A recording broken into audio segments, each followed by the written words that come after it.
Welcome. This is Byrne, the anadromist, here to well, tell you about the fundraiser, make some money, listen to some music, invite some guests. If you're one of my guests and you have the link, go ahead and send it in, and I will get you on fairly soon. And yeah, that was Gaspar Nali from Malawi with this great homemade instrument.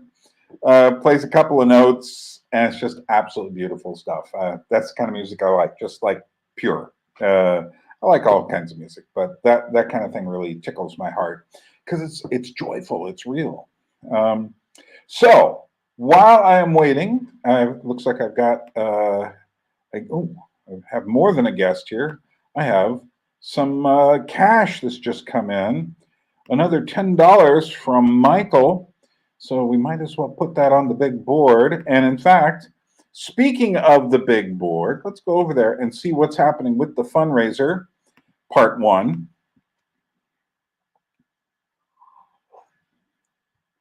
Okay, so here's the big board. And we are trying for a $12,000 goal. But what we're working on right now is the $6,000, the biggest chunk of this for the freighter, to go from Seattle, Washington to Poti in the Black Sea. And last we saw each other, I had to get around $750 to get to the $6,000 mark. Well, that has changed. We only need $250 now to get to the $6,000 mark. And we can do that tonight, can't we? So that now we just need $240 to get to that amount. So let me thank some people who sent money in. This is Michael. You were like triple or quadruple dipping here. Michael keeps giving little increments. I do believe I've sent you a boatload of Georgian music files already. Let's thank some people. We've got Gianluca. Gianluca is from, I believe, Italy. We've got Andreas Muller, who is from Germany or Austria. I think it's Germany. We've got Casey Rutten, who is actually is it the brother or cousin of a friend of mine, Matthew Rutten. And he stopped by Tbilisi and he passed on $50. So we have 20, 50, 50. Then Joseph Alford, who is a longtime friend of the channel, gave us another 50. All these 50 people are getting music files soon, not today. And then one of the guys who came on board the gathering in Georgia, Simon, apologized that he couldn't give enough and then gave $500. And we will miss him. He can't make it today. He's got a new apartment in Brooklyn, which is why he couldn't give enough, which is pretty amazing to me. And that puts us $240 away from the $6,000 goal, which is halfway. So I am blessed, grateful, impressed that people appreciate what I'm doing. This is pretty amazing. So there you are. If you are one of my guests, they'll be dropping in. Just go ahead and use the link and I will see you here. We're using the service StreamYard, which is why you see the little icon up there. And I have extremely black, extremely fermented pu'er tea, which I found at my local tea emporium here, and a little place run by a couple of women who've been doing it for about 25 years. They have lots of great coffees and teas, and I'm grateful that they are 2 blocks from me. So what have we been doing? Well, we are making money. By the way, you'll look across the bottom at the ticker, and you'll see the names of many of the people who have donated to us, and yours could be one of those names. Here's what's really fascinating. When we stopped this last time I did this, which has been a few days, I was going to try to do this crazy kind of pirate radio thing. And then what happened was we had an electrical outage, which to you might not sound like much because maybe where you live, electricity is really dependable. In Georgia, it's not. For instance, in Georgia, I also keep huge, like 5-liter bottles? No, I think 20-liter bottles of water because sometimes the water goes out too. And you need it, hey, you got to flush the toilet somehow or have some drinking water. And this blackout went out for about 8-9 hours. And I didn't know if it was coming back on. There was also the traffic lights on the street. It was just this building and the traffic lights. I have no idea why. But finally they came on and it was just way too late for me. I knew in the middle of the blackout, it was way too late for me to do anything with the fundraiser. I needed to prepare, but it's amazing how much stuff depends on electricity. And I was trying to keep my phone alive so that I could use my computer and use it as a hotspot and keep in touch with the world and such, which is how I was able to send out the message that it had been canceled. But the good news is I'm going to do it in 2 days. Same time schedule, 4 o'clock in the morning for me, because I love you all. And also I realize there's certain people I will never reach at the usual times I do this. And so I'm going to try getting up very early to reach people in America, South America, even East Asia and Australia. So you're probably not listening to this because if you're in East Asia or Australia, you're not there. You're sleeping, most likely. So, but that's going to come up on the 12th for me, but that'll be the 11th for some of you. The people in America, that'll be the 11th evening. People in Australia and here, it's the 12th. So you'll see a notice for that as soon as this one is finished. And there we are. If anyone has any questions or thoughts, feel free to write something in the chat box there. And remember, you can make your contribution through PayPal or GoFundMe. The links are below. And if you have any other problems and you can't make it through there, send me an email, which I will put up the email link here in a moment. So you can do that. Okay, so while we're doing that, let's play another song, and we'll see if what happens after that. Let's play. Okay, let me remind you of the Georgian music. I have dozens of files, hundreds. I thought I had 700. I only have 400. Go sue me. Of Georgian music. But I've got 200 of them squirreled away in packets of 50 for people to, if you give me 50, I'll send you 50 files of rare Georgian music. All music, by definition, from Georgia is rare. And if you give me 100, anything more than 50, if you get closer to 100, I'll give you 100 files. If you get 100 or, around there, I'll give you 100 files. If you give $200, I'll give you 200 files, which is probably way too much music to process, but hey, it's really beautiful music. For instance, check this one out.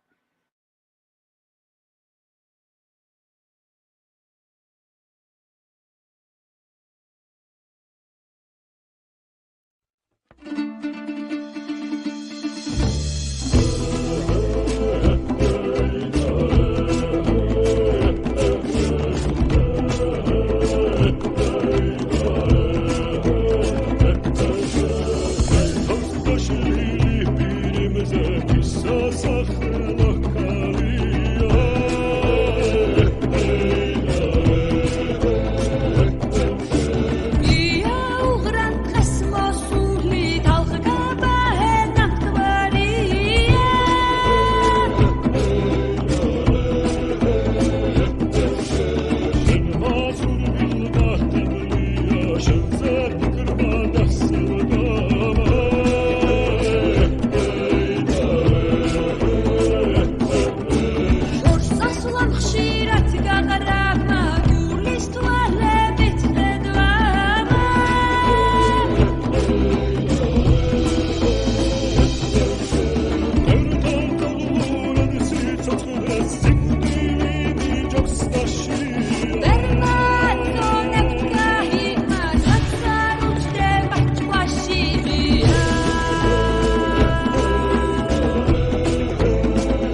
There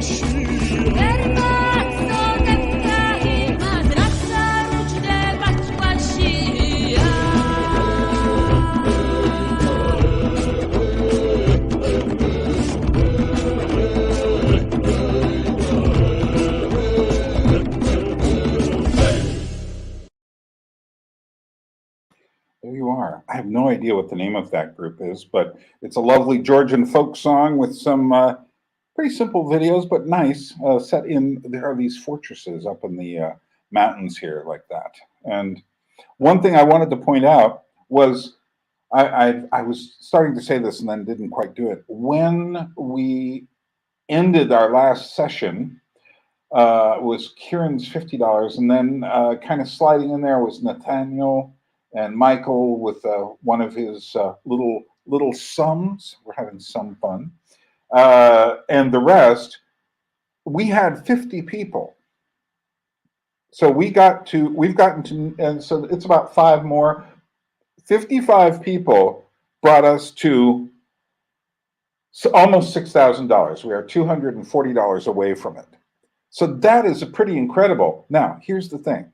I have more than, I would say the average video gets 300 people listening. I have some videos that make 1,000 videos. I have some with, several thousand videos. Like my Hans Ruckmacher video has almost 5,000. My 21st Century Cargo Cults has around 3,000 and such.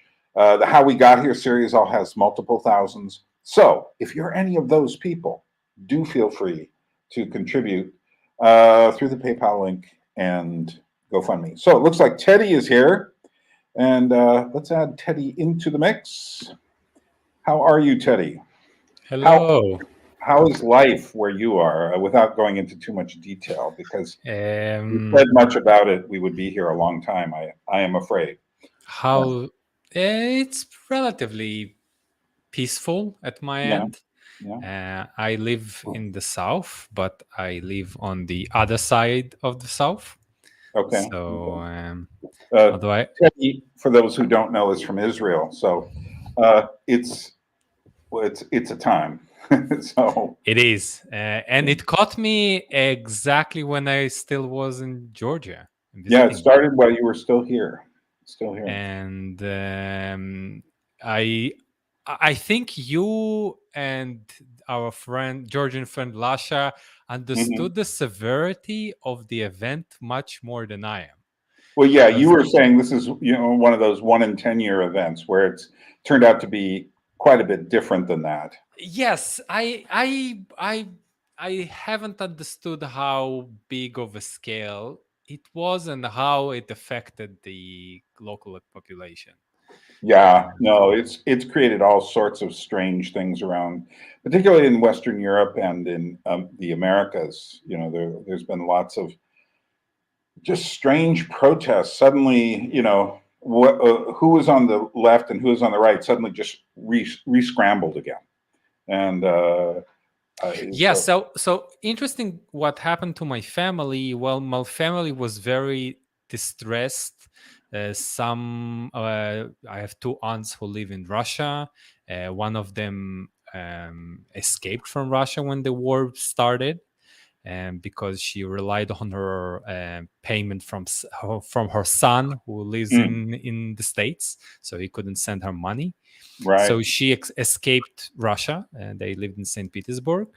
And my whole family was occupied with the thoughts on what happened in Russia. And when the war started in Israel, then it's completely changed everybody's perspective. They suddenly just stopped talking about what's happening with Ukraine. It's become instantly irrelevant. Yeah, it's very strange how that all happened. So and the same way as happened to COVID when Ukraine war started. Right. Exactly. Like COVID just snapped in the moment it was over, and we was past after COVID times. Mm-hmm. Right. Well, has your life changed in any specific ways as a result of this time? Not yet. I have an interesting conversation with people who are affiliated to Israel or Israelis. Definitely the ideas about the politics changes, Mm-hmm. and it's kind of a fresh attitude to the conflict, not just to just fresh ideas. So I heard about the ideas of the solutions since the 90s, the same ideas, two-state solution, one-state solution, so on. But now what started is new ideas, new formulations started to go around. I contributed some of mine. So the state of Judaism in current time, Mm-hmm. this is my shtick, kind of. But and also a lot of people say to me that the political status that was existing in Israel for the past 7 years is also changing. Right. So it's you can sense that this is what happened locally in Israel. It's the same as happened after COVID. A lot of Right. people got, yeah, okay, maybe we'll need to change the work ethic in the world. Maybe we'll start working from home. Maybe Right. we'll need to be involved more in community-based treatment and so on because of loneliness that people felt during the pandemic and so on. So there is changes in the attitude and the sentences that is being spoken about the conflict in Israel itself. So that Mm-hmm. that is fresh. Um, Mm. Interesting. So I am reminded continually of the words of Leonard Cohen, who said in his song "The Future," "Things are going to slide in all directions," and that song seems more relevant the further we get. I don't know if he was thinking of it being actually prophetic, but in many ways it feels that way. So, how has it been since you went to the German event? Uh, let's talk about that in a minute. But before we do, have you had any feelings about what it was like your time in Georgia since you left? Has it affected you in any specific way? Teddy was one of the guys who came for the gathering in Georgia, along with Simon and Peter and Gustavs and Luke and Jill. Everybody. Yeah. You have to get on. um, yes. The conversation that we had in the mountains in snow, one of the evenings, so Byrne every single evening done for us a certain entertaining evening. So one evening you read to us a story that you wrote, a chapter from your book, the first chapter, which and I've still got to finish and get published. And I've got a video on Taylor Swift that I need to get out in 3 days. I want to get it out on her birthday because I've been thinking about that thing. And then I hope to turn my attention to just polishing up that chapter a little, the book a bit, and getting that published. So that sounds great. I wait for your book because your prose is fantastic. oh, I that's good to really know. enjoyed hearing that. Well, I'm someone I don't know if you know CW. Have you seen him in the little corner hanging around? He for a file copy of my book as soon as possible. He gave me $500 for the uh, fundraiser, which was wonderful. And Simon gave $500 because he felt bad. He said, "I wanted to give you more, but I just bought an apartment." And I said, $500 is like more. Thanks. So yeah. So that was your book was your chapter was brilliant. I'm a walking listener, so I pace the room back and forth, as right, right, lying right. in a cage while you're I reading the understand. book. And the evening before that, you gave us a presentation about the development of music in the 20th century and the loss of, as you call it, working music. Right. And not just working music, but communal music. So Well, music. music that was part of every aspect of life. Music used to be, it used to be part of our speech. People talked more poetically. If you can imagine, for instance, we hear the Song of Moses in Exodus, and if you could imagine that being there in these two groups, kind of chanting antiphonally across these valleys and such, that would have been just an amazing thing to see. But the it was Owen Barfield who talks about when you go back further into history, the words become richer and deeper, and they take on more poetic utterance. So something like Homer's Odyssey and Iliad were basically somewhere between, singing and speaking. They would have had this sense. The certain rhythm. And even in, so I'm a kind of, I'm a millennial, and even in my time, I started to cringe when my mother or father or certain family gatherings somebody will start to sing. And I Yeah, remember as a kid feeling so uncomfortable, like, no, songs supposed to be performed by a really good artist, only one, the one who right, deserved to do the song, and right, only them, and only in one iteration. Because even if you do it live, it sounds different and it's right. weird, and it made me really uncomfortable to sit silently around the table and listening to Yeah, the yeah, grown-ups sing. yeah, And eventually it stopped. I yeah. remember when it stopped. Yeah. Fortunately, I can still occasionally in my courtyard back here hear like a group of men singing for a supra about once every other month or so, and I go, "Thank you." And I remember one time I just opened up the window so I could hear them. They wouldn't sing constantly, but about every 15 minutes you'd hear a new song and it would just suddenly fill up the courtyard, and I was just like, "Oh, that's just amazing." And I remember when I was young singing with the Jesus people and writing a lot of my own songs. And in a way, we had our own folk style, which disappeared and it was destroyed and replaced by the commercial Christian music coming out of Los Angeles. And that's what happens is this professional stuff comes along, and then children who are raised in that. See, I still am part of a generation that just barely Mhm. got the tail end of it, and not that strongly, but strong enough that we did music and our own music. But by the time we come to your generation, and then you're still The way first time I heard the two Beatles, it was generations through a below you. walk. Like that's the Walkman was. I Yeah, remember it. I remember getting the Walkman, getting right. Michael Jackson, getting Madonna, getting Yeah. the Beatles, some classical music that my parents really wanted me to listen. And yeah, I remember once in New York City, I was walking through Soho and I saw this man just singing, and I thought, "Oh, that is just so wonderful." And then I saw that he had a earphones.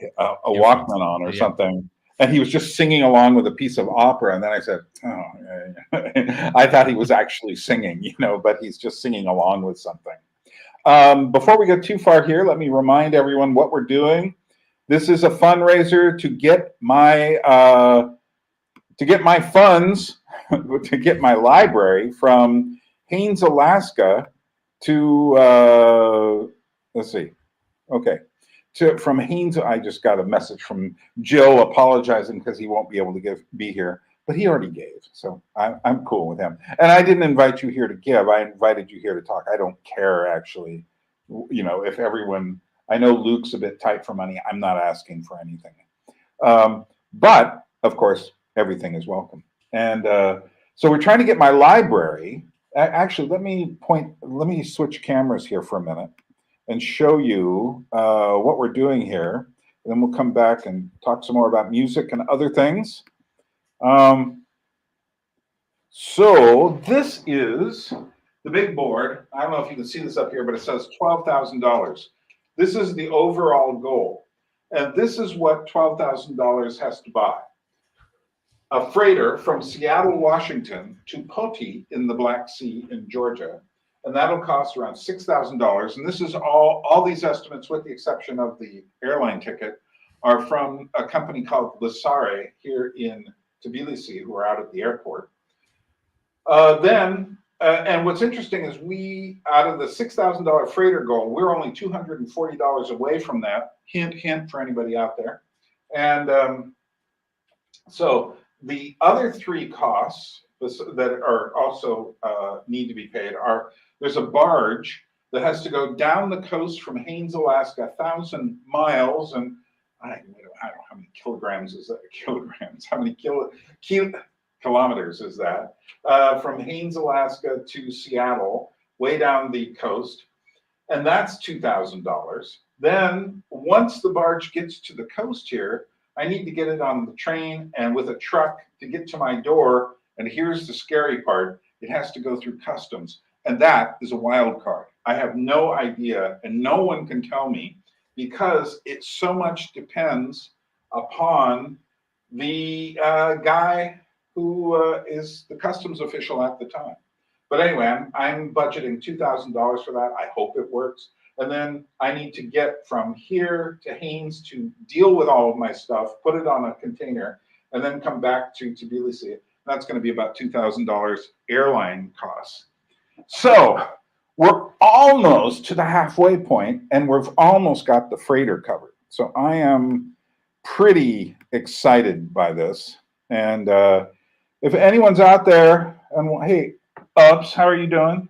If anyone's out there and wants to push that $240 or get it closer, be my guest. We need that.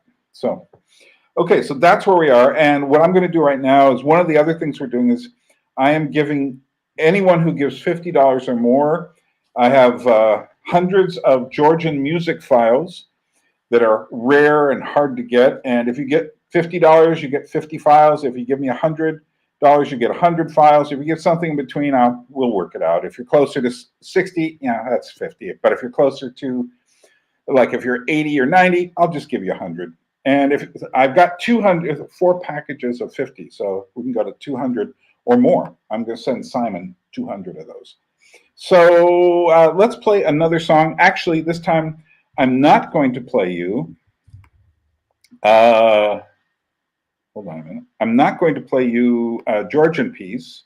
I'm going to play you something by a Georgian, though. There's a Georgian woman who plays, it looks like a balalaika, but she's doing an old Spanish and Portuguese dance called La Folia. We're going to play that, then we'll be right back. I see Simon. Hold on a minute. Let's get Simon on there in case he has to go. Hey, Simon. Hello. As you can see, it's a very rainy day in Brooklyn, and I'm walking about. So, yeah. Welcome to not super shiny, not super sunny Brooklyn on a Sunday afternoon. That's right. I'm a friend of rain. Good to see you again, and Didi Madloba for the gift. And I'll be sending you about 200 Georgian music files. So look for those. And, looking forward to it. Yeah, yeah. So how have you been?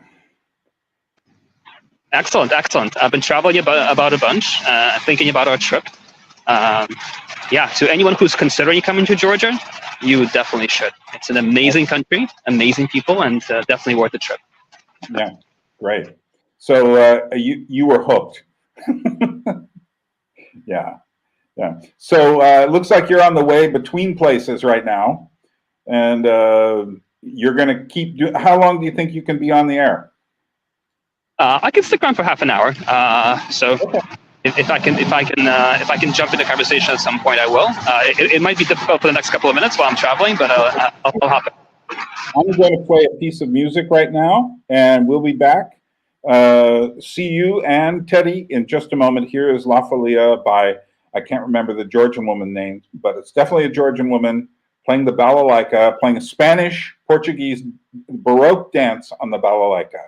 Let's hear it.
Here we are. So, fantastic. That is actually one of my favorite tunes of all time. And I have, I don't know, maybe 30 or 40 versions of it. My favorite being one by the Catalonian player Jordi Savall, and amazing music. So, Simon, I'm sure we'll be back. And I think Peter said he was going to drop in, and Gustav said he might have a moment or two to drop in at some point, too. So, we are all the people who, there were 6 of us, well, 7, including me, but I didn't come here. I'm already here, who came for the gathering in Georgia. And we do get together and talk about it on one of the videos. And there's another video where there's some of the visual imagery of our time, but and that was an excellent time of just thinking about cultural issues and reality issues and things like that. So we'll ask Simon when he gets back what things stick out in his mind. Meanwhile, we were talking. Oh, before we go on, just a reminder: links down below to PayPal and GoFundMe. GoFundMe is best if you want a tax-deductible receipt. But let's continue. What were we saying about music? You're supposed to keep an eye on this here. It's your job to remember what I'm saying when I get distracted. Yes. The question that you asked, and I took the long road to answer it, was what did I learn from the trip to Georgia? Right. And I told everybody how one of the evenings in the mountains you told us the history of Georgia and how the history of music and how we used to sing Right. more to one another. Right. And a good thing that you done, you brought us some yodeli from the Swiss Alps, and I don't know how it connected to Jill, because Jill is from Switzerland. But for me, as him being there, it's immediately focused. Like, oh, it's not just a thing that people used to do in the mountains and sing in the mountains. It's from this person's culture that I didn't knew nothing about. Yeah. And it brought me the curiosity to, with your encouragement along the talk, to find the cultural songs and rituals that is part of the culture where I am. No matter if I'm an immigrant at the place where I am, still there is the culture of singing and music of the immigrants in the place that you are. And it's unique to the place where you are. Right. And through that, you really brought to my attention that we in a modern time really always looks at the paradise of the other country. Right. And we try to seek where is the paradise. So for me, it was the States for a long, long time. Then it shifted to New Zealand as a paradise on earth, that maybe I should move there and live the rest of my life there. But I never heard the argument for staying where you are, because the quality and the roots, that the place where you are, imperfect as it is still much more meaningful than when you will be an immigrant for the rest of your life in another place. Right. Which is ironic, because you are an immigrant. Right. Not just an immigrant inside the United States, but also you left. Right. But then again, I was living in New York City, which does have some music that comes from the city. It certainly has a lot of music that has happened there in the past of many different cultures. But then I moved to Alaska, and you see, now there was a native tribe, the Tlingit Indians, who lived in the valley I lived in. And they had a few songs, but they had mostly, of course, everybody. You have a radio, you have television, you have, there's not even any phonograph records of Tlingit music. I have a few recordings myself that I made myself or found myself. But then all of the settlers who came there in the last 150 years, there's no real folk music that is one can point to and say, that's Alaska. There's a few people who've written songs about Alaska, but you could say, I could hear this in, Minnesota. I could hear this in Colorado or something. There's nothing specifically Alaskan about the style. And I think one of the things that really interested me about Georgia is that it has a sense of itself that goes back so far. I mean, most Georgians I know will agree with me when I say basically Georgia starts when you have the cultivation of grapes and you have toasting with the wine to go with it. And that goes back, as far as we know, about 8,000 years ago. Yeah, I think the connection we also made at the first symposium, the Greek symposium, which is the famous Platonic symposium where Socrates talking about love, came originally maybe from the toasting ritual and from the wine culture of Georgia. Well, yeah, the Georgians claim that this is the origin, both of the word. A lot of people say that the word vino is from Italy or something, but the Georgian word for wine is vino. So that seems to predate that. We've got Gustavs here from Latvia. Let's bring him on. Hey, Gustavs. Hello. Good to see you.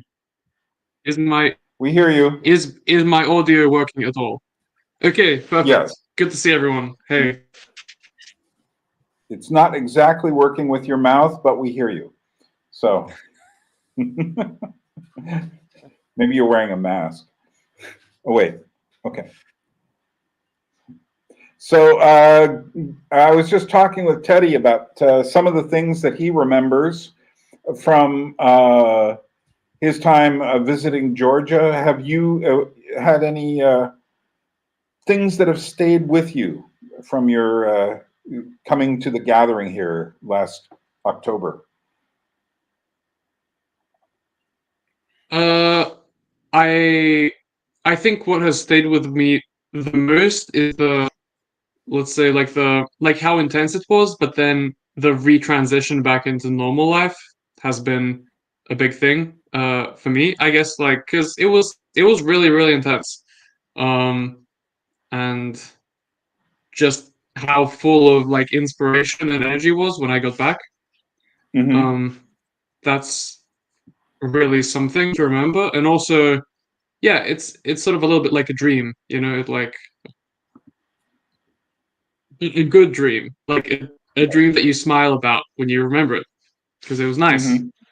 Yeah. But in terms of like Georgian culture, I think, or just your time here. I like the church. Yeah, I mean, it's the people, right? It's the people. Yeah. I think that when you have an experience like the one we have, the coming back from it is always, it's a re-entry, and that can always be a little, how do you land? How do you land? You land kind of bumpy. I would have these great trips to Europe, researching puppetry, and then a land back in Alaska, and it seemed like, the water pipes broke, or, something happened, or I forgot about this, or something made it a little bumpy when you get back. And I think that's often the case, returning from an excellent adventure. Yeah, I think when I spoke with Simon, I think I spoke with most of the guys from the gathering in Georgia. And when I spoke with Simon, he said, well, I still have the sense that you kind of close. And I really miss I really miss you guys in the day occurrence of cooking and going somewhere, of being in a shared space together. And for me, the experience was, I also miss, but I for me it was almost like going to a reserves for the military. Because you see the people once in a year, and you go there like, oh yeah, I know you from that place, and you spend time living with one another in a place that is foreign to you. And that sense was like that. So you become, the guys from Georgia became my brothers in arms almost, although we didn't fought together. Well, you guys were also, you took one look at those mountains and were just like, oh, let's get up there. And I can see from the photos and videos you took that it was a very special time up there. Me being 68 years old was like, yeah, they're there. I mean, maybe I could have done one, but I was just like, nah, I'll just let them do it. Yes, Byrne, you will only slow us down. Yeah, well, that's for sure. When we took that one walk, you guys were like, your decisions about where to go down the mountain slowed us down more than anyone, more than Byrne ever could. I'm taking for the responsibility for our really horrible slow going down the mountain. That's true, and also for us almost crossing the border to where it was South Ossetia. So me and Gustav went for a walk. Yeah. We were coming up near the border stop. That next house after the monastery was the place that you would be trapped. Oh, it looks like we've got Peter here. So let's bring Peter on. These are all the guys, for those of you who are wondering. Greetings, Peter. Greetings. So these are all the guys who were with me for the gathering in Georgia. Hold on a minute. Something's happening. Just a minute. Okay. Someone's trying to keep us afloat. Let's see who it is. Investments, LLC. Oh, Brent. Okay. We're going to stop right now. We'll be back to you in a moment, Peter and Gustav's, but we are going to switch cameras and add another thing to the big board here. Just a moment. Another thing.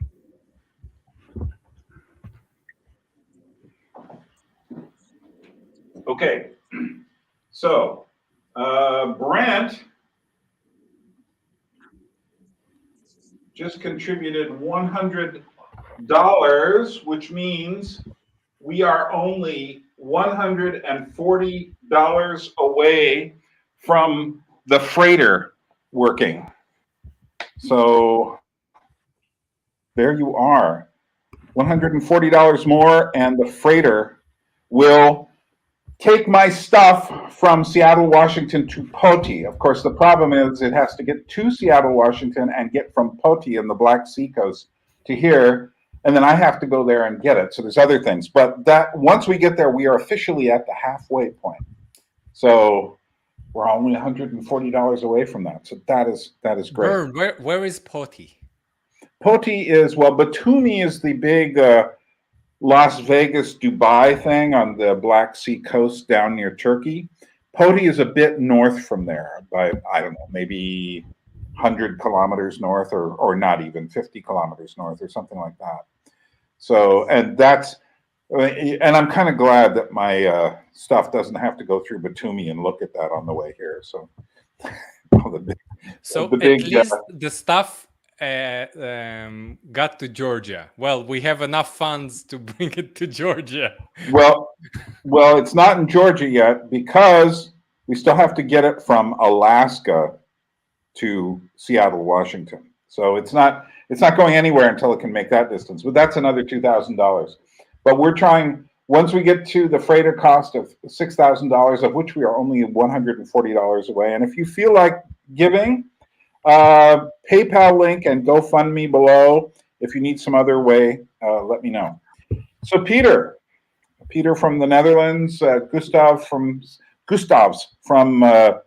Latvia, Teddy from Israel. We also had Simon pop in, and he'll probably pop in again, from Brooklyn and New York. And unfortunately, Jill doesn't look like he'll be here, and Peter just went black, but now he's back. And okay, So, Peter, have you been thinking at all much about your experience here?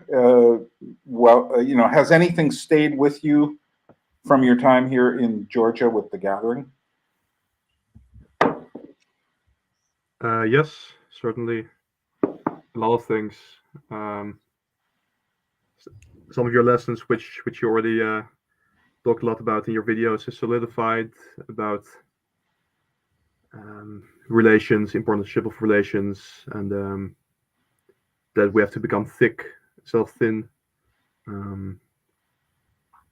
Yeah. And the shirt. Just a matter of the same mustard shirt. same mustard shirt, huh? Definitely.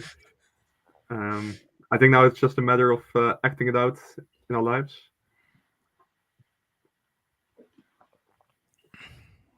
Well, you've been doing that a little bit. You just returned from your first time in the States, right? A month ago already, yeah. First time, right? Yeah. What did you think about the States? Where did you go? I went to Colorado and to Washington. State? Sorry, no, Washington, D.C. Okay. No, it was actually pretty normal.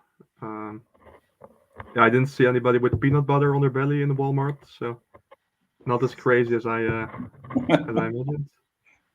Really Peanut friendly butter people. on their belly? Have you been looking at one of those websites of like crazy people at Walmart? Yeah, YouTube, yeah. No, really, really normal country actually, and extremely friendly, hospitable people, and yeah, I probably met the best people in the country, but no, I loved it. Cool. Were you at something related to the Orthodox Church or anything there? Yes, to a wedding of two friends who are Orthodox. Were these friends of Cassidy's? No. No, they weren't connected to her. No, they weren't. So they did also meet each other on Discord, but that's so Teddy, you went to the German thing, right? Yeah, me and Gustav. Gustav's. So why don't you tell me a little bit about that? What was the name of it? What happened there? Since everyone listening is probably coming at this fairly blind. So it calls Breakwater. Still don't remember why they called it like that. This is the second event in Germany since we started last year, where I met you and you've been there, right? And Peter, right? This is where we've met, and this one is the second one. So Paul van der Clay came from the States. We had Aaron from the Netherlands, and another gentleman, I forget his name right now, who was a philosophy professor in Germany or in Belgium, I think, right, Gustav? He was German. He was Austrian, but he teaches, I think, in Belgium, if I'm not mistaken.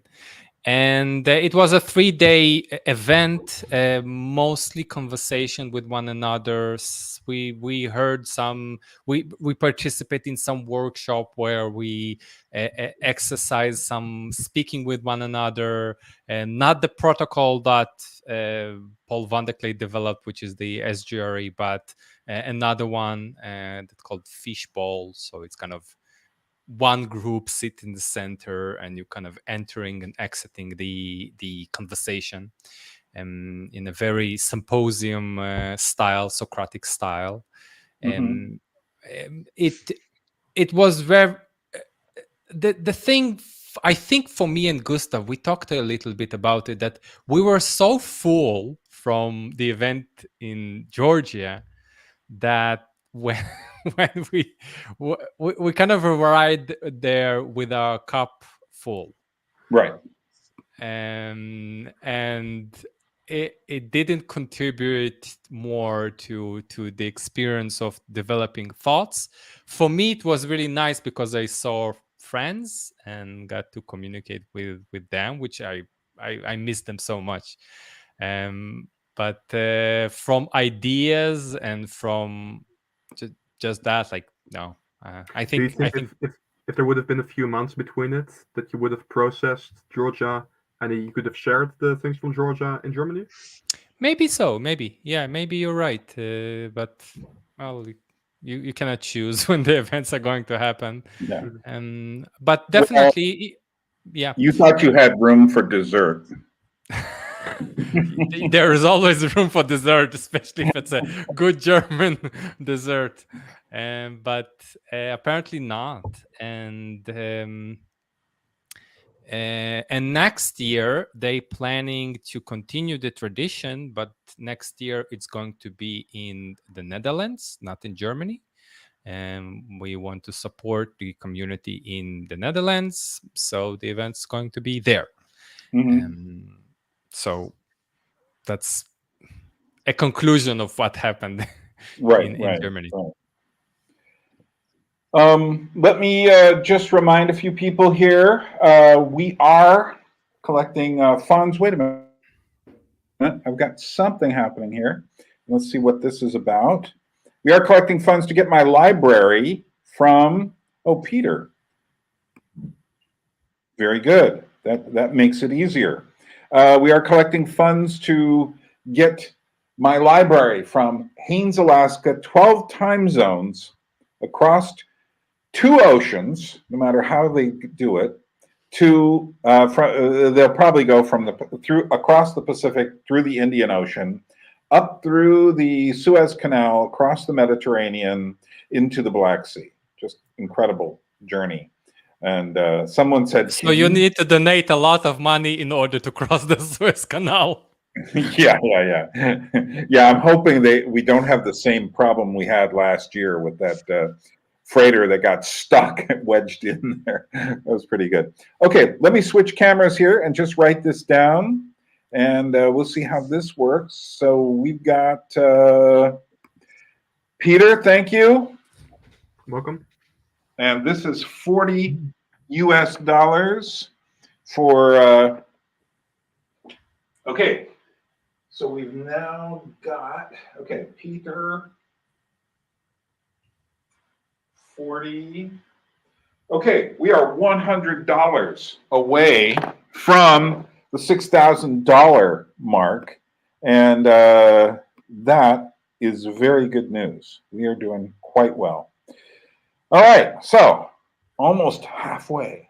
And what I've been doing is keeping this largely contained to these live YouTube broadcasts, and I haven't really opened it up on Facebook or my 2 other YouTube channels yet.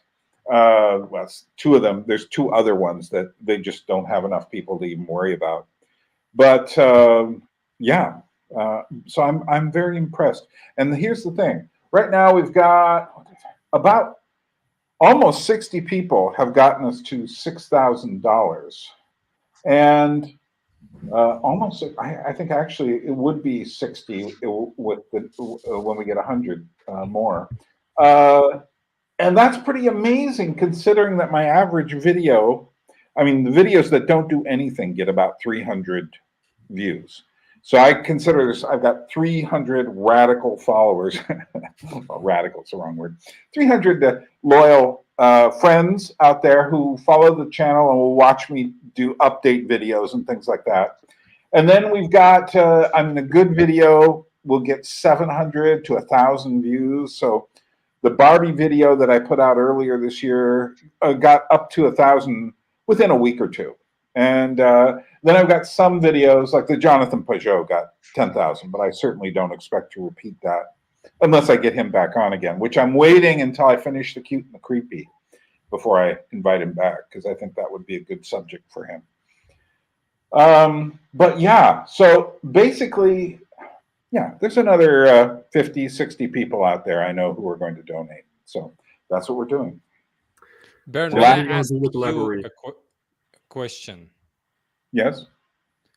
What do you have in the pipeline for next year? Oh, for the future? Terms of videos, ideas about videos that you really want to do,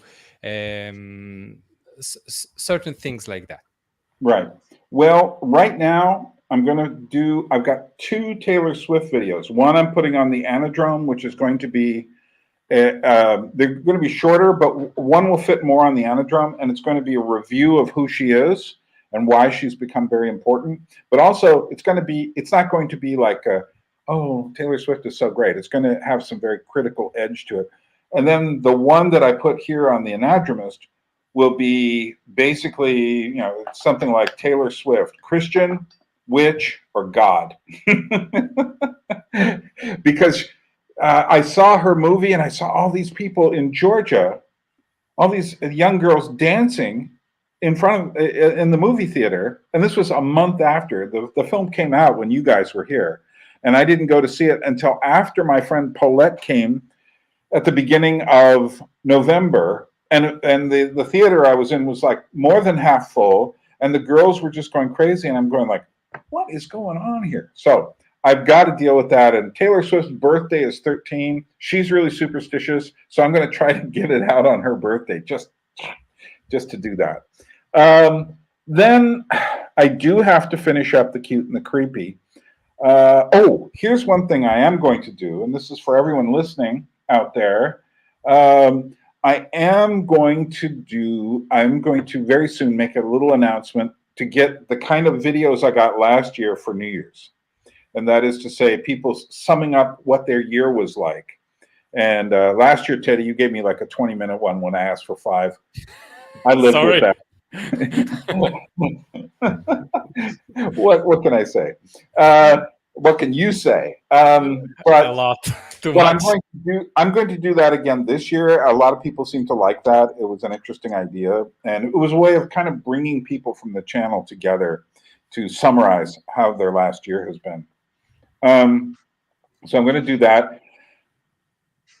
Then I think as early as possible, finish up The Cute and the Creepy. Although what I've been doing, you may notice, is I put one out on visual education, another out on stories, and I just put one out on how to start a library. And I've decided to do these more practical oriented things because a lot of people will say to me, well, Byrne, what do you think we should do? So I've decided, and the nice thing about these is this is stuff I've thought about for years.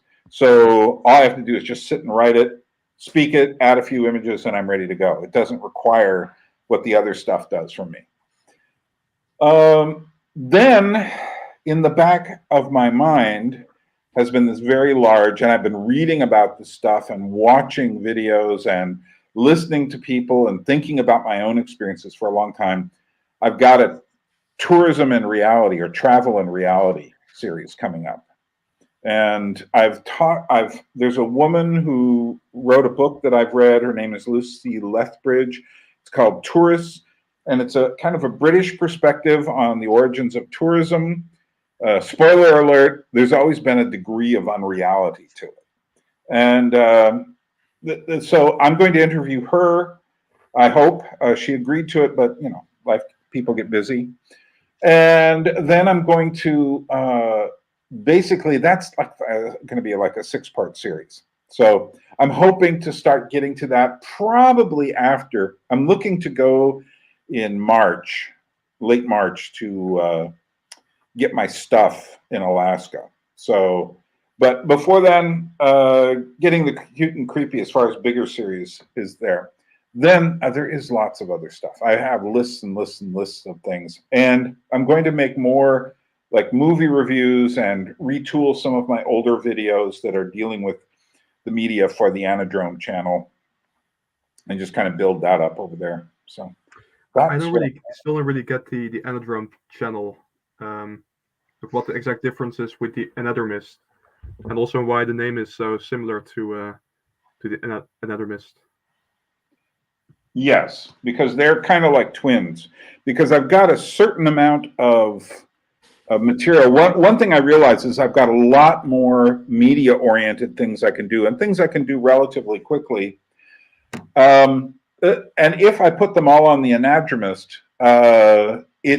there are certain people who come for the ideas more than that stuff, and then certain people who like that stuff, the media. So this is music, media,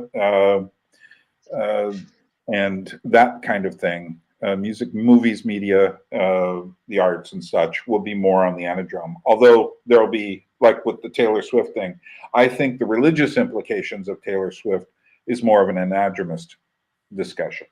But of course, I will link them. So I hope to put them up at the same day.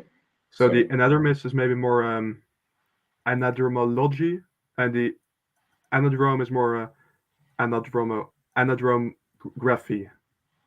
If you get yeah, I look at the anadrome as being more the place where things turn around. So you have the hippodrome, which is the place for the horses to go around and around. The anadrome means stop and go back the other way. So it's the place where we look at the actual practical things in the media, in entertainment, in movies, in the culture. Yeah, Where, for example, you have words like geology and geography, or ethnography and ethnology. So the anadromist seems more like a logy, and the anadrome more a graphy, more practical, more concrete. Yeah, that could work.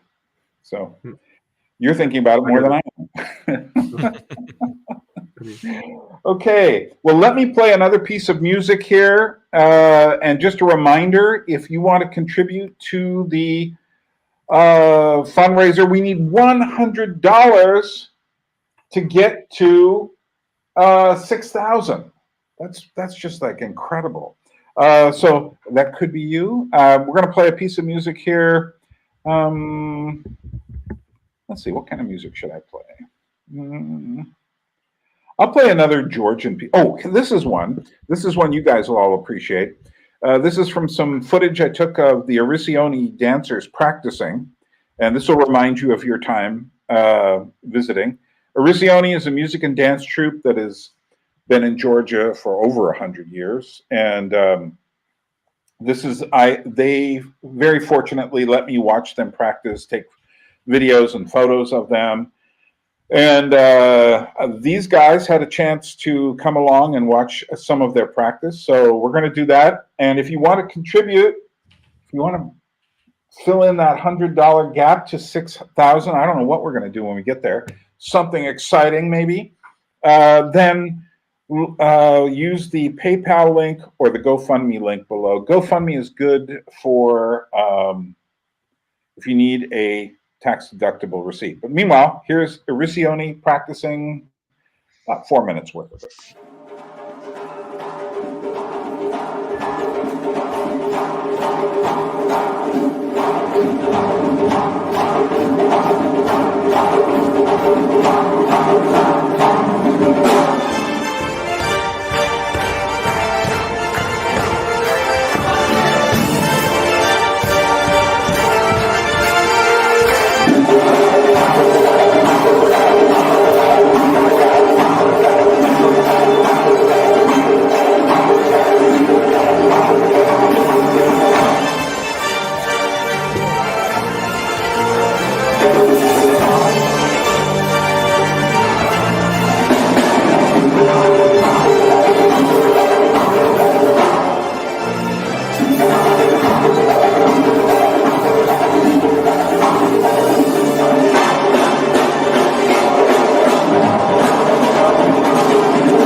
There you are.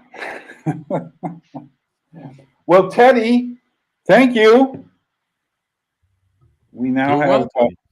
And Teddy, do you want like 50 Georgian music files? Of course you do. Sure. Okay, so let me just switch over. So, Byrne, just to make it a point, it takes about an hour to update. So I made a donation about an hour ago. Oh, well, yeah, it's okay. Yeah, so it's just getting the No, what it donation. is I don't check it all the time. It doesn't update Okay. itself. So I suddenly said, "Hey, wait a minute, has someone?" And then I saw your name there. So no, it probably went in a while ago. But the point is, we now have. Hold on a minute. I'm writing the little marker that lets me know I need to send files to people. We now have. We're $50 away from $6,000, which is incredible. And then we start all over again with a $2,000 goal. But I'm this is the big one here, and I'm impressed. So did I tell you guys that I had some weird entity out of Singapore took like $600 out of my bank in Alaska? And I just, and I'm still waiting. For instance, they had to shut my card down, and I'm still waiting to get my card here. Fortunately, I've got a little money sitting around, but that won't last forever. And they can't send it in an envelope here. They have to send it to me by way of USA to Georgia, and it hasn't arrived there yet, although they sent it express. But then again, express in Alaska never comes quickly. So, but I just noticed that in my bank account, I got the $600 credited back to my account, because evidently this is some really crooked thing. But they had to, I can't use my card. Fortunately, I did take out enough to pay my rent, because I saw this coming. I said, oh, I better go do that. But I couldn't take any more out because my bank limits how much, and I needed to get that taken care of. So anyway, that made me feel good, because that was money that I raised here, and such. Okay, so did that remind you of anything, the dancing? A bit. So, got my friend Laura here, and we're going to do Christmas music. We did one last year, 10 songs of Christmas. This year we're going to do 12 songs of Christmas. So, and we enjoyed doing that, and look for interesting. Wait. Is this it? Stephanie Christos, 56,000. Okay, hold on. It's so fun to see Byrne excited. Why? Because it never happens? No, it happens. No. Okay, we're going to listen No, to. Did you ever see the movie Amelie? Yes. No. Okay. Anyway, this is Jan Tiersen who did the music, and he's performing it live, kind of like almost a rock version. We're going to do this while I'm adjusting my expectations here and writing the final amount up. Not the final amount, but the 6,000. So let's watch that. I'll be back. If anybody has any questions online, or if you guys have some thoughts or questions, think about it. We'll be right back with those questions.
Okay, there we are. 6,000. That's amazing. I'm just amazed that people do give, and you guys paid for coming here, so and you threw in more to do this. I'm really happy. And so now it's kind of like, it's not like I'm going to zero, but I'm going to have to start, no matter what else happens, we're going to take this just to the top of the next hour here.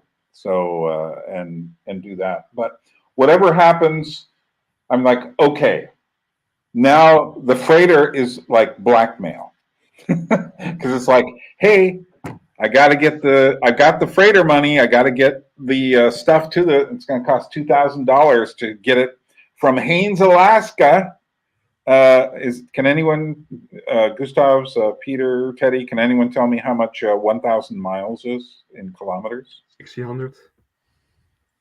How much? 1,600.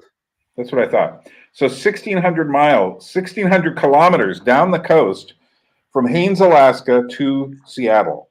And that is the next thing. So there's a barge that leaves once a week.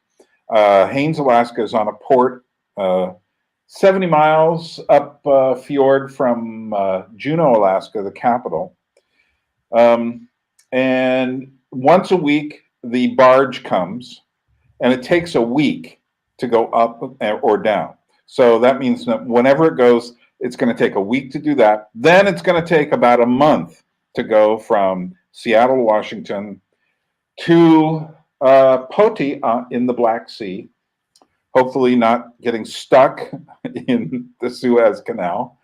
And then somehow I have to get it. I guess I'm just going to, at this moment, I would just have to go down to Poti and carry it here piece by piece.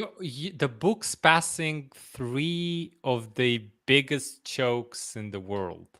I think there's 2 that is left. Yeah, there's Singapore. Which is you're passing Singapore, you're passing the Suez Canals, and you're passing the Dardanelles. So the 2 that is left is the Panama and the Gibraltar. Right. Yeah. Right. Yeah. So you're passing 3 out of the 5 biggest. Well, I didn't want to try this last year because the Ukrainian war was hotter in the Black Sea, and I wasn't sure how that was going to go. Although the Black Sea is pretty. Imagine if your books got on a mine on like. Well, here's the scary thing. Here's the scary thing. Once they put these containers on the barge that goes from Haines, Alaska down to Washington, or from Seattle up to Haines, Alaska. And one year there was this huge storm. There's one place along the coast, there's all these islands, they call it the Inland Passage. And there's one place where it kind of opens up to the ocean. And suddenly there was a storm in this place, and one of the containers fell off and fell to the bottom of this area. And they never got it out. And evidently it was just full of junk mail, which is great, as opposed to real mail or packages for people or, supplies for the stores. And junk mail? Yeah. Huh? What's that? Junk mail? Junk mail. Spam. Is the mail that you looked at and the real we get the name junk mail and spam from physical mail, because like in Alaska still the local store will make sure everyone gets a copy of its little flyer with the specials, how much the meat and milk is this week or something like that. And other people will spam your mailbox in Alaska.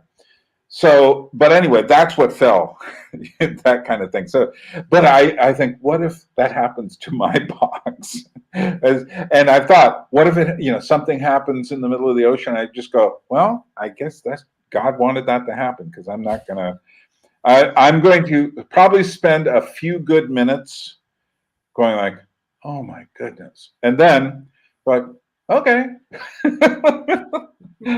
But I don't think that's going to happen. That kind of thing happens very rarely. But if you go onto YouTube and look up something like a freighter ship or container ship in a storm, you will just, it's the most frightening thing in the world if you think you've got something on there.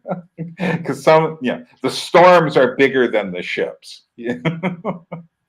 So let's see. Simon says something. Simon is saying, okay, we've also got a question for you guys. Simon says. Actually, let's start with, we'll come back to Stephanie's question. But let's see. Okay. Alone or with friends? Oh, okay. Well, Simon's answering the question for us. He's asking, would someone's mother feel comfortable visiting Georgia? We don't know the age of this mother. So what do you guys think? Yeah, absolutely. For sure. Yeah. Yeah. Much safer than probably most European countries. Yeah. You can walk through the streets at 2 a.m. here in the dark and not My feel sister anything. and my mother visited Georgia in June.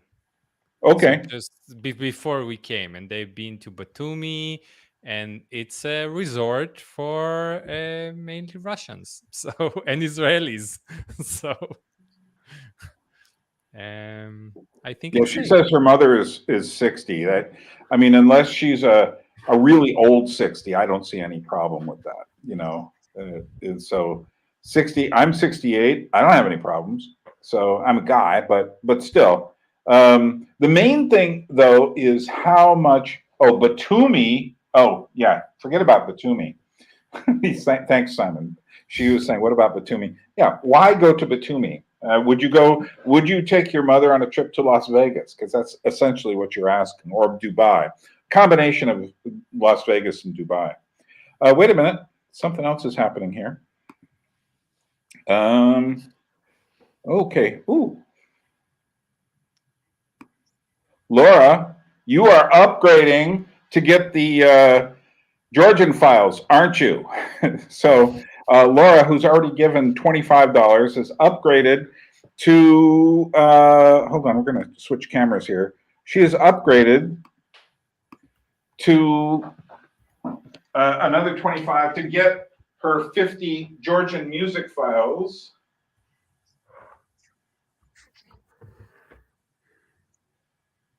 Okay. And you know what Laura is? She's the first person to start working on the barge from Haines. So so we now need $1,975 to get the barge from Haines to Georgia, Haines to Seattle. So there we are. We've started working on it. So thanks, Laura. Now we've got this odd amount sitting there, and wouldn't it be great to get some more money to go with that? But you know what? I'm feeling so good. I don't care if we get another dime today. I mean, I do, but I don't. I feel like, okay, freighter's coming. Now we just have to make people feel guilty enough to get the freighter, get the actual container to the freighter. So the next goal in my life. But no, I worked at a radio station in Haines, Alaska. It was a national public radio, NPR. And once a year we had to do a marathon fundraiser. And so I learned these different techniques. One of the techniques is writing things on the board.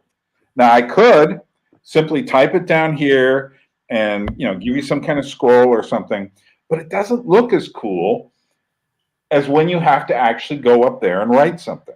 And then people see, oh, my name's up there. And it's just a psychological thing. It's more human. You feel like you're a part of something when you're doing it that way. So any more thoughts out there or questions? Do you guys have any thoughts while we're doing this? Yeah, I have a question. What are you going to do with your library when it's here? Are you gonna use it in videos? Well, there is another. Is it going There to be a is museum? another big issue. Yeah, I know what you're asking. There's another big issue, and that is when I get my stuff here, I have to build shelves. And I don't have, that's going to cost a lot more money, but I'm not putting that on anyone yet. I might someday, but it could be sitting here for a year without the shelves yet. I mean, I mean, the shelves behind me here cost probably around $300-$400 to build. And I had to get the wood here for some reason is really expensive. This is one case where I wish I was still in Alaska. But hold on a second. Do you think you didn't think I was going to quit when we hit 100? No, I didn't. Uh-oh. Someone else, Michael. Actually, speaking of shelves, Byrne, you actually motivated me. I built my own little bookshelf, out of pine wood, and actually, it was very very cheap. I think I did it for like 30 euros. Let me see if I can perhaps show you where it is. Let's look at that. Okay, it's like that. Okay, yeah, but now you remember my the size of my shelves. I'll There you go, follow up. I guess. Yeah, well now multiply that by the size of my shelves, and it's about the same. Okay, we just got another. Okay. Okay, there we are. 117, 1970. Good job, So, Gustav. I know Byrne Michael is not Stasovich appreciative of the has been- shelf, but I am. Yeah. Michael Stasovich has been prodding us along with like these weird little increments of money. So he just gave us another $5. And Byrne, I so want to that show you my means shelf. we now need $1,970 to get the barge from Haines, Alaska, down the coast through the islands of the Inside Passage, past Juneau, past Ketchikan, past Vancouver Island and Victoria and Vancouver, past Bellingham, Washington, to Seattle. So I I'm like it. going to show Teddy and Gustav then. Simon Parker just said, nice shelf, Gustav's. You see, you have support, Peter. Good job. I also want to show off a bit. So I've been in Germany, and in Germany I've been in the Frankfurt train station, and I passed a bookstore, and I said hardcover books in English. Exact classics, exactly Byrne will approve. So I bought myself some. What did you buy? Alice in Wonderland. Okay. See that? Did it have illustrations? Really good illustrations. Oh, those are the original illustrations. Wonderful. Yes, and Yeah, not John just Penwell. the Alice in Wonderland, but also a bunch of other stories. Byrne approves. What other stories? So does it have, well, the second novel? The second novel, and then Through the Looking Glass, and then The Hunting of the Sylvie Snark? and Bruno. Does it have The Hunting of the Snark? So I'll just Sylvie and Bruno concluded. Then a Tangled Tale, The Legend of Scotland, William von Schmitz, Oh, wow. and that's it. Nice. The Photographs Day Out, and Novelty and Romance. Yeah. Very good. So, good copy, and I looked at it, and Byrne approved. Byrne approves. Excellent. Nice. Yeah, I don't know if you saw my recent video called How to Start a Library, but if you haven't, you should give it a look. Yes, I've been Amazon looking has a forward for hardcover. it. And Yeah, we discussed it a little bit when we were when I was in Georgia, and I kind of said like, oh, it's kind of obvious. You need to go find good quality and so on. And you said yes, but also you gave me bunch of tips. It's already after all of you guys left when I stayed for another 2 or 3 days. Right. And me and Byrne sat down and he explained to me in detail exactly what kind of publishing and what kind of books, from how to spot them, exactly which is the good I didn't. hardcover and which is the rubbish. Yeah, I didn't even go into that much detail about book editions in my how-to library. I almost did. I actually recorded a few things, but then I said, nah, this is too much for this. So maybe at some other point I'll talk about how to find good editions of books. So Simon was just asking about this Lord of the Rings hardcover illustrated on Amazon and whether it's a good edition. Well, here's the questions I would have for you, Simon. What kind of cover does it have? That is to say, is it a solid book or is it a cheaply printed book?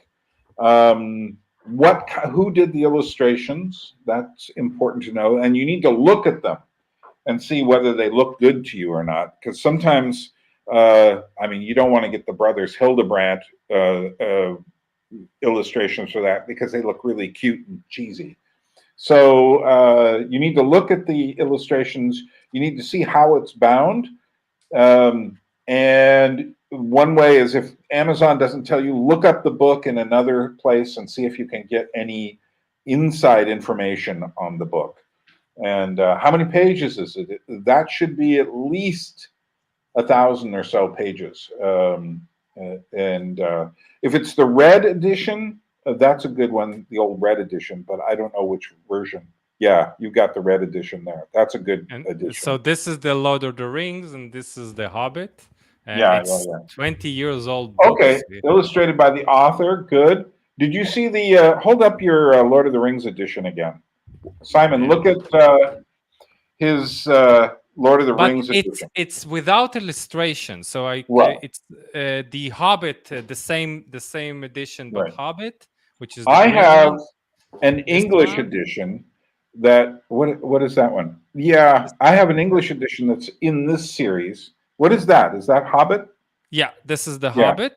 This one has illustration. The Lord of the Rings don't have it. I have the that one that you are holding up there, the Hobbit edition. I have the Lord of the Rings, the same book, same size, super thin pages, and that is a good edition. So. Okay, Laura's got a KJV, King James Bible with Gustave Doré carvings in it. Yeah, Gustave Doré is like the go-to for biblical illustrations, I think, because he takes them very seriously and historically. You should make a video how to judge a book by its cover. That'll be good for you. Yes, that would be a good name for it. So we're going to take a break here, music break, and then we'll be back for the last section of this. We're going to stop at the top of the hour. I really thank everyone for getting us to $6,000. But now, oh no, we've started on the $2,000 barge trip to get 1,600 kilometers or 1,000 miles down the coast of Alaska and British Columbia, so that my container will actually get there. So, and I have to, so that's, so we just started, thanks to Laura and thanks to Michael for $5, that we now we need $1,970 to get to the $2,000. And let's play some music. Let's see what kind. I've got all these things. I played Gaspard Nali from Malawi. Let's play. Oh, this is 16 horsepower.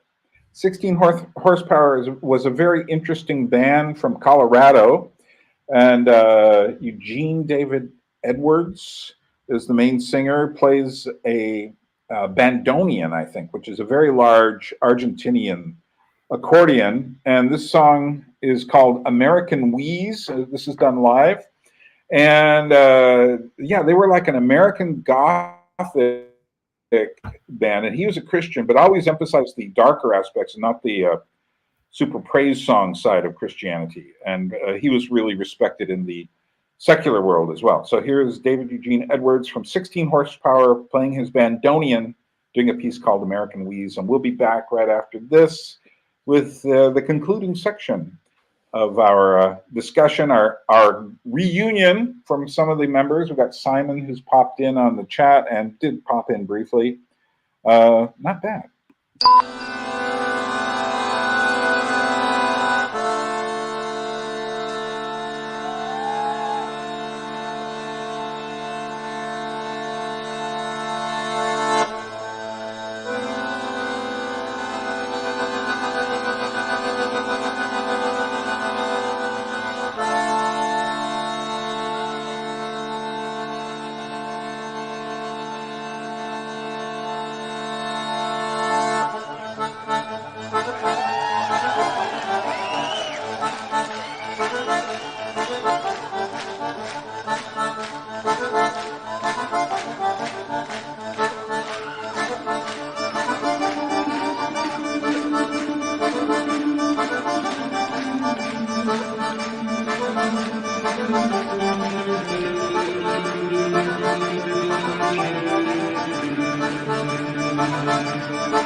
There we are.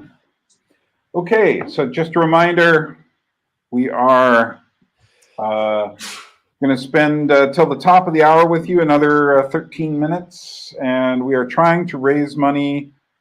We have gotten the $6,000 needed to bring the freighter from Seattle, Washington to Poti, Georgia, and in the Black Sea, but we have one big problem right now. We can't do it until we get the money to get the barge from Haines, Alaska, 1,000 miles, 1,600 kilometers down the coast to Seattle, Washington. And we have had a few people, Laura and Michael, have given us a few dollars, and we are up. We now need $1,970 to get there. So if you want to give, feel free to give through PayPal, or if you want a tax-deductible receipt, or if you just want to use it, use GoFundMe and try that. So, meanwhile, what are we doing? Oh yeah, and if you want Georgian music, I have hundreds of Georgian music files, and for every $50 or so, you will get a package of 50 Georgian songs. So everyone who does that will get that. And gentlemen, any final thoughts here before the top of the hour? Things you want to talk about or mention, or any ideas about anything? Go for it. Yeah, the answer Simon's question. Which books, records from Alaska do you look forward to getting your hands on the most? Most, my journals. I have. I can't. Let's see. I can't. Hold on. Let me stand back a bit.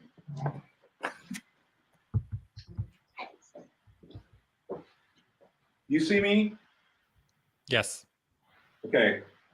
It's like this big. My journals. I have over a meter's worth. Plus, I have books of photographs and lots of boxes full of photos. What is it going to do to my channel? Many, many things. I have burnt CDs of most of my lectures from L'Abri in Switzerland that you haven't heard. I have. I did a series on church history. I don't know if I'm going to put that on, but I might put that on as a special behind the paywall kind of thing that I pass along. And then, yeah, I did that for the Presbyterian Church. Gave them a very odd version of Christian history. Odd, but I believe sound. Then, what else? There were some other things. Then I have lots of other lectures by other people as well. I have more Rookmacher lectures that are in better shape than the ones I have on my computer. I have, yeah, lots and lots and lots. One of the things I have is I have over 1,000 spoken word vinyl records, which is a collection you will probably never, ever see anywhere else. I have, besides that, there's probably another 200 or 300 CDs of spoken word material. Plus, there's stuff on cassette tapes that I've got to do something with if they haven't disintegrated by now. So yeah, all of that stuff is going in here. I wanted to do some material from my Jesus People days. For instance, I have a collection of so many weird Jesus People newspapers that nobody else has this. I mean, trust me, this is the kind of thing, nobody was collecting it but me in our group. And I'm sure there are very few people who are collecting these things. And there would be a very interesting video to make on those. Yeah, there's just so much stuff. Not to mention all the book material I have. You'd be amazed by how often I just sit here and go, oh, I don't have that Jacques Ellul book here. I don't have that Owen Barfield book here. I don't have the certain art book or a music book, or all these things. They're in my head. So I would say what you're getting from me is me with my hands tied behind my back, both of them. That's what you're getting from me now. And when my stuff gets here, there will be many more things I can do. So that's for the benefit of anyone watching the channel. So let's see what we've got here. Brent, yes, Brent liked 16 horsepower, and I do too. They're an amazing group. Yeah, American Gothic music. By the way, Michael and Brent, I have a series of essays on my website called The Anadromous Life. Just type in The Anadromous Life, then type in American Gothic, and there's a series of 6 essays with lots of illustrations on American Gothic. One's an introduction to it, talking about how American Gothic is very different than Goth. Then I've got one on American Gothic literature, which is the oldest thing, going back to Charles Brockden Brown in the late 18th century. Then I have one on art, so including people like Edward Hopper and carnival art and all this stuff. Then I've got one on movies, and then the final one is on music, and then there's a summary of American Gothic culture. And that's one I've wanted to do a video on, but again, all my resources are pretty much back there. So, okay, you have read them. Michael has read them. That's how I discovered American Gothic. I know, when I made that, nobody had ever really put all of that together before, and I looked for someone. Now I picked up a book called American Gothic, and it was essays. I was so excited. It's like, oh boy, someone's finally discovered this. And I pick up the book, and it's critical theory. And it's like, you know, American Gothic, the queer perspective, American Gothic, you know, a feminist take. And I'm sitting there going, oh no, that's just the whole point of what American Gothic isn't. You know, it's just this, it's a decayed version of the American dream, is what it is in a nutshell. It's looking at America not as a place of optimism. It's the opposite of the standard American optimistic take on the world. It's the idea. So you have people like Tom Waits and Nick Cave who have done American Gothic things, even though Nick Cave is Australian. But I had some guys from Argentina get in touch with me, and they have a group called Fandango. And they do these like American Gothic funerals with their music, with these horns and stuff. And it sounds like this creaky old music. And they wrote to me and said, finally, we know what we're doing. Which I was like, wow, I was really glad. And they sent me some files of their music. And so I have them. And they did. And there's some videos of them just marching people along actual funerals of them doing this in this kind of creaky, old-fashioned style. But it doesn't sound old-fashioned, because American Gothic culture isn't old-fashioned. Let's see, what else here? Sounds like some of the best $50 I've ever spent. I'll have ever spent. Yes, it is. Yes. Well, here's the thing. Michael's saying the lack of serious writing on the subject. Well, here's the thing: is you got to break it down. So if you look up Southern Gothic, there's plenty on that. Plenty of good writing on that. But then all the other fields. I mean, you could call film noir a kind of Gothic. Okay, well, we've got 4 minutes here, and we're going to take off. If anyone has any last-minute fun contributions, let me refresh the GoFundMe page. And, ooh, Jack Grant. $10, Jack Grant. Thanks. We'll put that up there. That gives us $1,960 to go on our to get to the barge, so we'll get it to get my container down the coast. Yeah, so I appreciate you guys being here. It's so much. It's great to see you again. I'm, you know, I think I speak for all of us when I say that the time we spent here was a time. It was just quite memorable, quite meaningful, and I really appreciate the fact that we're still in touch. So we will talk again. So I'm going to say farewell to you guys. If you have any last-minute things to say, feel free. If anyone wants to contribute, this is your last chance. Well, not your last chance. You can You can contribute anytime of day. So links below. What do you think? Thank you very One much, more Byrne. bundle of them. Thank you for hosting us in Georgia. Sure. And thank you for collecting memories of the past for future generation. Although it's also to your own sanity that you do that, because this is who you are.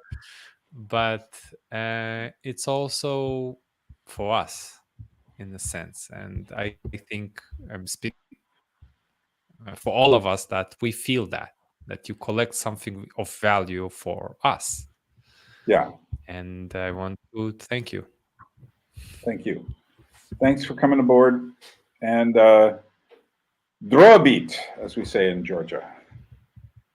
Nakwandis. Nakwandis. Nakwandis.